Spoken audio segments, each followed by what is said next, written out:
10 साल से देश में 26/11 जैसी आतंकवादी घटनाएं सुनने को नहीं मिल रही हैं। इसमें कोई शक नहीं है कि मोदी जी की अगुवाई में आतंकी भारत घुसने की हिम्मत नहीं कर पा रहे हैं। लेकिन एक ये भी सच है कि कोई तो है जो मीडिया की आंखों से दूर बिना किसी शोर शराबे के भारत के दुश्मनों को चुन चुन कर जहन्नुम पहुंचा रहे हैं, और ये कार्रवाई पाकिस्तान में घुसकर हो रही है। आइए आपको सिलसिलेवार तरीके से बताते हैं कि पाकिस्तान में किस तरह भारत के दुश्मनों का सफाई अभियान जारी है। 2025 के 3 महीने पूरे भी नहीं हुए कि गुमनाम मैन ने भारत में दहशत फैलाने वालों का हिसाब करना चालू कर दिया है। 15 मार्च को भारत के सबसे बड़े दुश्मन और 26/11 का मास्टरमाइंड हाफिज सईद के करीबी अबू कताल को अज्ञात गनमैन ने पीओके में ढेर कर दिया। ये एनआईए का मोस्ट वांटेड आतंकी था, जिसने शिवखोड़ी मंदिर के तीर्थयात्रियों पर हमला किया था, सहित जम्मू कश्मीर में कई बड़े हमलों का मास्टरमाइंड था। कई रिपोर्ट के हवाले से यह भी कहा जा रहा है कि अज्ञात हमले में हाफिज सईद को भी गोली लगी है। 9 मार्च 2025 पूर्व नेवी ऑफिसर कुलभूषण जाधव का किडनैपर और आईएसआई का तस्कर मोहरा मुफ्ती शाह को अज्ञात लोगों ने ढेर कर दिया। पिछले महीने पाकिस्तान के खैबर पख्तूनवा में अज्ञात मोटरसाइकिल सवार ने 26/11 मुंबई आतंकी हमले का मास्टरमाइंड हाफिज सईद के साले और खूंखार आतंकी मौलाना काशिफ अली का काम तमाम कर दिया गया।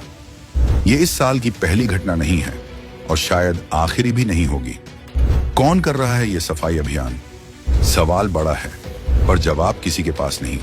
2020 से अब तक पाकिस्तान में अनजान ताकत 25 से ज्यादा आतंकियों का किस्सा खत्म कर चुकी है।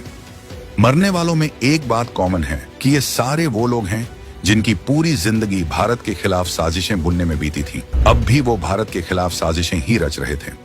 2021 से अब तक पाकिस्तान स्वच्छता अभियान जारी। अब आप ही सोचिए, ये कोई इत्तेफाक तो नहीं हो सकता कि 2021 में 26 नवंबर हमले के मास्टरमाइंड हाफिज सईद पर लाहौर में हमला होता है। 2022 में भारत के लिए खतरा माने जाने वाले सलीम रहमानी का भी एक दिन अचानक राम नाम सत्य हो जाता है। भारत के ऐसी 814 विमान को हाईजैक करने वाले 5 आतंकियों में से एक मिस्त्री जहूर इब्राहिम को भी अज्ञात लोग ठिकाने लगा देते हैं। 2023 में 14 फरवरी को खोरासान प्रोविंस का कश्मीरी आतंकी एजाज अहमद अहंगर काबुल में खुदा को प्यारा हो जाता है। 20 फरवरी को आतंकी कमांडर बशीर अहमद पीर भी रावलपिंडी से दुनिया को अलविदा कह जाता है। 26 फरवरी को अलबद्र का पूर्व कमांडर सैयद खालिद रजा कराची में अपने ही घर के बाहर दम तोड़ता है। 3 मार्च को जम्मू कश्मीर में आतंकवादी संगठनों के लिए भर्ती करने वाला सैयद नूर शालोबर खैबर पख्तूनख्वा में मारा जाता है। 6 मई को खालिस्तानी आतंकी परमजीत सिंह पंजवार लाहौर में आखिरी सांस लेता है। सितंबर में ढंगरी आतंकी हमले से जुड़े मोहम्मद रियाज की पीओके में शव मिलती है। अक्टूबर में पठानकोट हमले में शामिल आतंकी शाहिद लतीफ भी सियालकोट से दुनिया को टाटा बॉय बॉय करता है। ये सभी वो नाम थे जो आतंकवाद की दुनिया में जाने पहचाने चेहरे थे।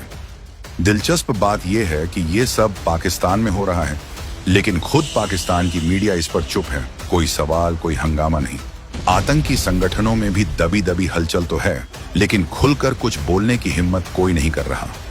जो दूसरों की मौत का सामान तैयार कर रहे थे, वे खुद भी किसी के रडार पर हैं। लेकिन किसकी रडार पर, यह शायद कहने की जरूरत नहीं। समझदार के लिए इशारा ही काफी है।